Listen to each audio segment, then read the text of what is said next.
দোস্ত, তুই যে ঢাকাতে 1 মাস ধরে বেড়ে এলো, কি কি তোর ভাল লাগছে? তেমন খুব একটা ভালো লাগেনি, তবে একটা জিনিস আমার খুব ভালো লাগছে। আমি 1 মাস থাকি যেটি যেটি আমি টয়লেটত যা টয়লেট করছি, ওই টয়লেটের দেওয়ালও যা যা লেখা আসলো ওই লেখাগুলো দেখে আমার খুব ভালো লাগছে। মানে কি কি কি লেখা দেখছু? প্রথম দিন এটা পাবলিক বিশ্ববিদ্যালয়ের হলের টয়লেট গেছে টয়লেট করবে। টয়লেট করে যেই বসছি, বসার সাথে সাথে সামনে দেখি দেওয়ালত লেখা আছে, আপনার হাগু আপনার সম্পদ, দয়া করে কাজের জন্য ফেলে যাবেন না, পর্যাপ্ত পরিমাণ পানি ঢালুন। তারপর আরেক বিশ্ববিদ্যালয়ের চারুকলা ডিপার্টমেন্টের টয়লেটত গেছি, ঢুকতেই দেখি দরজাত লেখা আছে, আপনার ত্যাগকৃত মল কোনো শিল্পকর্ম লয় যে মানুষকে দেখান লাগবে, তাই পর্যাপ্ত পরিমাণ পানি ঢালুন। তারপর তারপর তার আর কুটি কি দেখছু রে? ভালোই লাগিচ্ছে ক। তারপর আমি আরেক জায়গায় গেছি মুতার জন্য, মুতপার ঢুকে দেখি ওটি লেখা আছে, ও হে মহাজ্ঞানী মতিয়ালয় পানি। আমি আমার নিচে লিখে দিছি, আপনি না করলেও আমি পানি লেন হয়নি। তারপর সরকারি অফিসে তারা কামে গেছিল, কামত যে ওটা হাগা লাগছে, সে টয়লেট গেছি টয়লেট করবে। বসতেই থেকে ওটি লেখা আছে, ভোগে নয় ত্যাগেই শান্তি। আমি আমার নিজে লিখে দিছি, ত্যাগে খালি শান্তি লয় ভাই, পৃথিবীর যদি দ্বিতীয় কোনো শান্তি থাকে, এই ত্যাগেই হচ্ছে দ্বিতীয় শান্তি। তারপর পুরান ঢাকা এক টয়লেটে ঢুকছি মোতার জন্য, সেই চাপ লাগছে, আর টয়লেটের অবস্থাও খুবই খারাপ। যা দাঁড়িয়ে থাকে কেবল মো, ঠিক তখনই শালা চোখত পড়ছে দেওয়ালত লেখা আছে, কুকুর খাড়ায় থাকে মতে।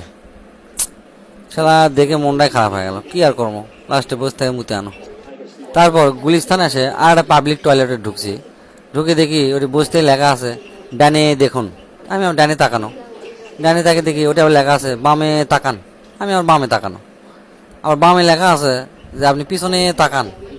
তারপর পিছনে তাকানো, পিছনে তাকাছি, আর ওটি লেখা আছে, এই মিয়া বৈশা এত মুসরা মুসরি করেন কেন, সোজা হয়ে কাজ সারেন। শালা গাঁত এমন আগ ধরলো বুঝছো। আমি আবার নিজ দিয়ে লিখে দিছি, মুসরা মুসরি না করলে ঠিক মতো বাড়ায় না।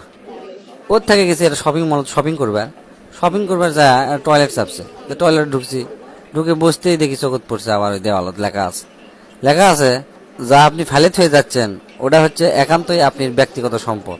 যদি আপনার একান্ত হয়ে থাকে তাহলে সাথে করে নিয়ে যান, আর যদি না হয়ে থাকে তাহলে বদনা দিয়ে এক বদনা পানি ঢেলে যান।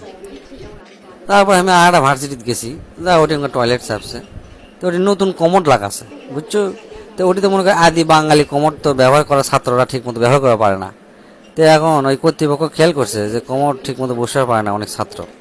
তো ওটি আবার লিখে দিছে ভিতরে যে আপনি যদি পা ঝুলিয়া বসিয়া আমার এই লেখাটা যদি ঠিক মতো পড়তে পারেন, তাহলে বুঝবো আপনি ঠিকভাবে বসে আছেন।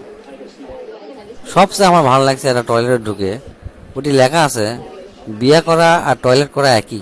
বিয়ে করার আগে ছেলেরা চিন্তা করে কখন বিয়ে করবো, বিয়ে করার পর চিন্তা করে হাই কি বিপদপন্ন, কখন এর থেকে বাড়াবো।